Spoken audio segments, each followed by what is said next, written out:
जय हिंद फ्रेंड्स, मैं शिव आपका स्वागत करता हूं। फ्रेंड्स, इस वीडियो में जो है हम एक नया विषय लेकर आए हैं और इस विषय का नाम है बाल विकास एवं शिक्षा शास्त्र।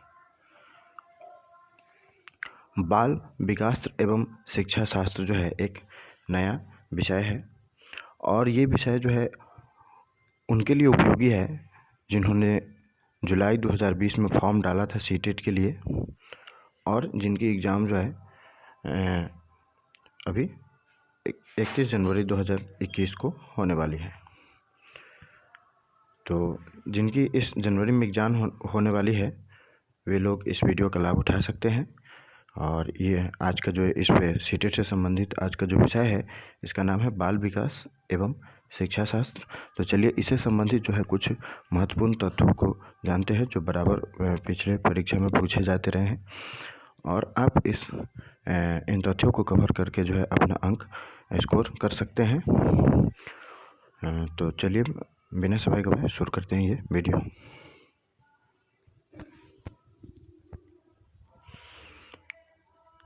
तो दोस्तों, जैसा कि हमने बताया कि ये जो सीटेट के लिए प्रैक्टिस सेट रहेगा और आगामी जो 31 जनवरी को एग्ज़ाम आ रही है सीटेट की, तो जिन लोगों को भी जो सीटेट का एग्ज़ाम देना है तो वे लोग यहाँ प्रैक्टिस कर सकते हैं। तो चलिए शुरू करते हैं दोस्तों। पहला क्वेश्चन ये कह रहा है कि शिक्षा दार्शनिकों को शिक्षा मनोविज्ञान के विकास की प्रेरणा किससे मिली। जितने भी जो है एजुकेशनल फिलोसफर है उसको शिक्षा मनोविज्ञान के विकास की प्रेरणा जो है शिक्षा मनोविज्ञान विकास की प्रेरणा जो है किससे मिली। तो जितने भी जो है शिक्षा दार्शनिक है यानी कि एजुकेशनल फिलोसफर्स हैं उन सबको जो है शिक्षा मनोविज्ञान के विकास की प्रेरणा मित्रों रूसो से मिली। किससे मिली? रूसो से मिली।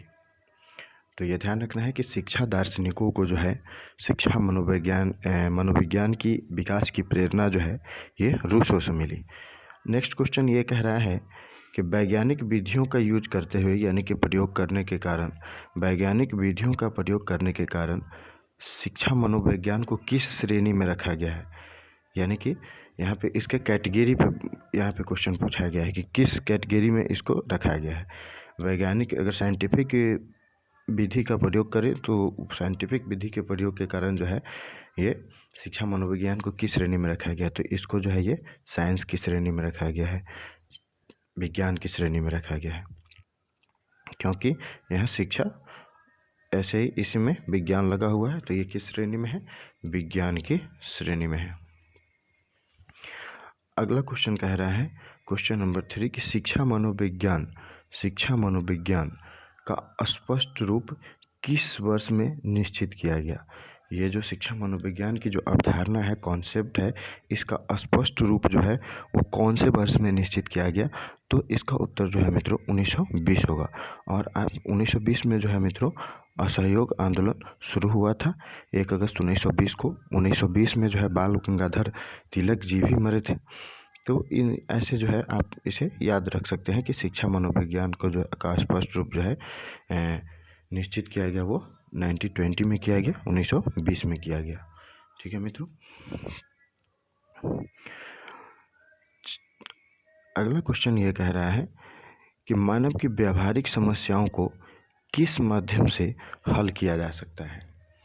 यानी कि यहाँ पर माध्यम के बारे में पूछा जा रहा है कि मानव की जो भी व्यावहारिक समस्याएं होती हैं दिन प्रतिदिन की, डेली लाइफ की, दैनिक क्रियाकलाप की, तो उनको जो है उस सभी समस्याओं का जो हल किस माध्यम से किया जा सकता है। तो इसका उपयुक्त उत्तर जो है मित्रों शिक्षा होगा। यानी कि एजुकेशन के माध्यम से जो है मानव के सभी व्यावहारिक समस्याओं का हल किया जा सकता है। जैसे अभी बात करें तो कोरोना वायरस आ गया तो रिसर्चरों ने, वैज्ञानिकों ने, डॉक्टरों ने उस पर जो है काफ़ी काम किया और आज के डेट में जो है वैक्सीन भी उपलब्ध है। तो ऐसे समझ सकते हैं कि मानव की सभी व्यावहारिक समस्याओं का जो है हल वो शिक्षा के माध्यम से किया जा सकता है। नेक्स्ट क्वेश्चन ये कह रहा है कि किसके अनुसार मनोविज्ञान शिक्षा का आधारभूत विज्ञान है। ये बात किसने कहा कि मनोविज्ञान जो है ये शिक्षा का आधारभूत विज्ञान है। तो ये बात जो है ये बीएफ स्किनर ने कहा था। किसने कहा था? बीएफ स्किनर ने कहा था। इन्होंने कहा था कि मनोविज्ञान जो है वो शिक्षा का आधारभूत विज्ञान है। नेक्स्ट क्वेश्चन 6 ये कह रहा है कि प्राचीन काल में शिक्षा का स्वरूप कैसा था? प्राचीन काल में शिक्षा का स्वरूप जो है वह विषय प्रधान तथा अध्यापक प्रधान था। यानी कि अध्यापक जो सब्जेक्ट पढ़ाते थे उस पे डिपेंड करता था, और सब्जेक्ट वाइज भी होते थे। अर्थशास्त्र, राजनीति शास्त्र, ऐसे भी सब्जेक्ट वाइज भी होते थे। तो प्राचीन काल में शिक्षा का जो स्वरूप जो था, नेचर जो था, वो नेचर जो है विषय प्रधान या अध्यापक प्रधान था। तो इसका आंसर जो है विषय प्रधान और अध्यापक प्रधान होगा। 7वां क्वेश्चन ये पूछा गया है कि संवेगात्मक क्रियाएं, संवेगात्मक जिसमें संवेग भरा हो, अंदर से जो है संवेग यानी कि क्विक टाइप का, यानी कि संवेग से जो है ये कौन कौन सी है? तो हंसना, ये अचानक से हंसी आ जाती है किसी बात पे, तो कहीं ना कहीं ये इसमें जो है संवेगात्मक भाव होता है। और इसमें रोना, क्रोधित होना, ये सब जो है ये संवेगात्मक क्रिया है। तो इसे परीक्षा के लिहाज से ध्यान रखना है। इसमें ऑप्शन में ये तीनों भी हो सकता है, तो इस हिसाब से ये तीनों सही होंगे, तो ये ध्यान रखना है। नेक्स्ट क्वेश्चन ये कह रहा है, क्वेश्चन नंबर 8 कि प्राचीन काल में बालकों को अनुशासित करने की विधि कैसी थी? प्राचीन काल में बालकों को कैसे डिसिप्लिन में रखा जाता था?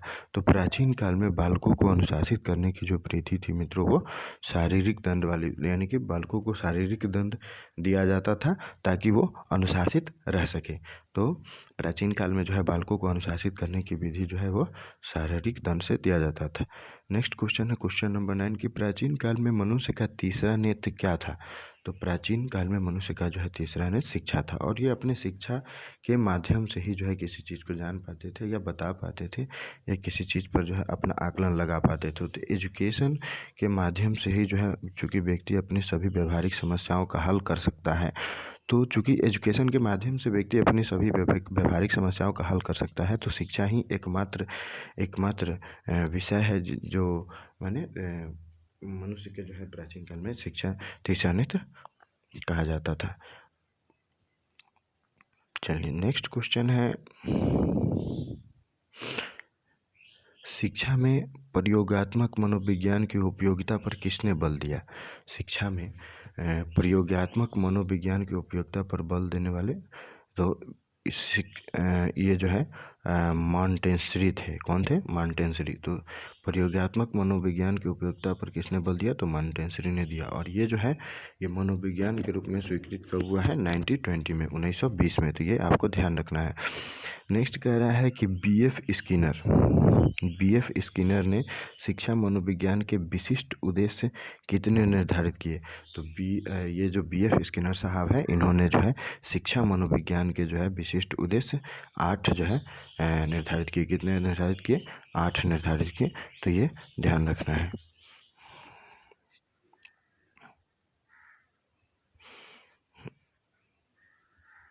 है कि बीएफ स्किनर के अनुसार शिक्षा मनोविज्ञान का प्रारंभ किसके काल में हुआ था? तो बीएफ स्किनर जो है कहते हैं कि शिक्षा मनोविज्ञान का जो आरंभ हुआ था वो इनके अनुसार, यानी कि बीएफ स्किनर के अनुसार जो है अरस्तु के काल में हुआ था। कब हुआ था? अरस्तु के काल में हुआ था। तो ये ध्यान रखना है। नेक्स्ट क्वेश्चन है 13 की साइकी क्या है? तो साइकी जो है एक आत्मा है। साइकी क्या है? आत्मा है। नेक्स्ट क्वेश्चन है 14 कि शिक्षा मनोविज्ञान का संबंध किससे है?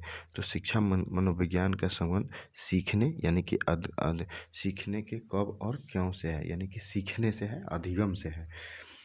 तो लर्निंग प्रोसेस जो है सीखने से, और ये सीखने का ही अर्थ होता है, समानार्थी शब्द होता है अधिगम। तो शिक्षा मनोविज्ञान का संबंध जो है वो सीखने के कब और क्यों, कैसे, इन सबों से है, यानी कि सीखने की प्रक्रिया से है। नेक्स्ट क्वेश्चन ये कह रहा है कि यह परिभाषा किसकी है, यह डिफिनेशन किसने दिया है कि शिक्षा मनोविज्ञान की विषय सामग्री शिक्षा प्रक्रियाओं में हिस्सा लेने वाले व्यक्ति की प्रकृति, मानसिक जीवन तथा व्यवहार है।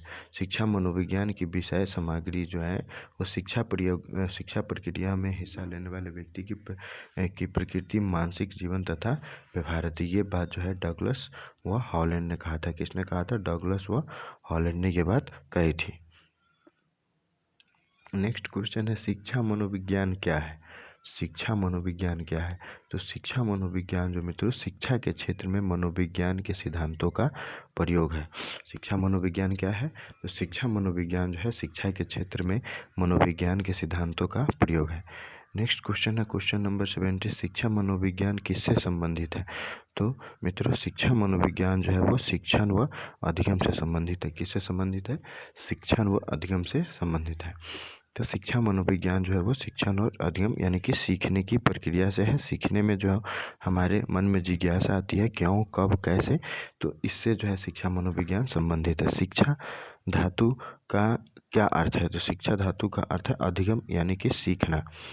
मनोविज्ञान से शिक्षा मनोविज्ञान क्या ग्रहण करता है? तो मनोविज्ञान से जो है शिक्षा मनोविज्ञान क्या ग्रहण करता है? तो मनोविज्ञान जो है वो सामाजिक प्रक्रिया को ग्रहण करता है। नेक्स्ट क्वेश्चन है शिक्षा मनोविज्ञान किन किन शब्दों से मिलकर बना हुआ है? तो शिक्षा मनोविज्ञान जो है शिक्षा और मनोविज्ञान यानी कि शिक्षा आज और मनोविज्ञान से मिलकर बना हुआ है। नेक्स्ट क्वेश्चन है प्लेटो ने शिक्षा को कैसी प्रक्रिया माना, कैसी प्रोसेस माना? तो प्लेटो ने जो है शिक्षा को जो है शारीरिक, मानसिक और बौद्धिक प्रोसेस माना। कैसी प्रोसेस माना? शारीरिक, मानसिक और बौद्धिक तीनों का सम्मिलित रूप जो है प्लेटो ने माना शिक्षा को। तो शिक्षा को जो है प्लेटो ने माना शारीरिक, मानसिक एवं बौद्धिक प्रक्रिया का सम्मिलित रूप। क्वेश्चन नंबर 22 और क्वेश्चन ये कह रहा है कि शिक्षा मनोविज्ञान बालक में वांछित व्यवहार परिवर्तन के द्वारा उसे क्या प्रदान करता है? तो शिक्षा मनोविज्ञान जो है बालक में वांछित व्यवहार के परिवर्तन के द्वारा जो है उसे सर्वांग स्वरूप प्रदान करता है। क्या प्रदान करता है? सर्वांग स्वरूप। नेक्स्ट क्वेश्चन है क्वेश्चन नंबर 23 और ये क्वेश्चन कह रहा है कि शिक्षा मनोविज्ञान का संबंध किससे है? तो शिक्षा मनोविज्ञान का संबंध जो है मानव प्राणियों के अनुभव और व्यवहार से है, इसमें यानी कि उनके सीखने की प्रक्रिया से है। तो शिक्षा मनोविज्ञान का संबंध किससे है? मानव प्राणियों के अनुभव और उसके बिहेव से है। अगला क्वेश्चन है क्वेश्चन नंबर 24 कर शिक्षा मनोविज्ञान के उद्देश्य यानी कि उसके ऑब्जेक्टिव किसके समान है? तो शिक्षा मनोविज्ञान के उद्देश्य जो है वो शिक्षा के समान है, शिक्षा के समान है यानी कि सीखने के समान है। नेक्स्ट क्वेश्चन और इस वीडियो का लास्ट क्वेश्चन ये कह रहा है कि किसके अनुसार चेतनाओं की विभिन्न अवस्थाओं का वर्णन एवं व्याख्या मनोविज्ञान करता है? यानी कि किसने ये बात कही थी कि चेतना जो होती है मानव की, उन चेतनाओं की विभिन्न अवस्था यानी कि उनकी जितनी भी अवस्थाएं होती हैं, क्रोध होना, हंसना या नींद में होना, तो ये जितनी भी अवस्थाओं का वर्णन और व्याख्या जो है ये कौन करता है? मनोविज्ञान करता है। तो ये बात जो है ये विलियम जेम्स ने कही थी, विलियम जेम्स ने ये बात कही थी। तो चलिए मित्रों और भी हम सीटेट के लिए वीडियो लेके आते रहेंगे। तब तक के लिए धन्यवाद।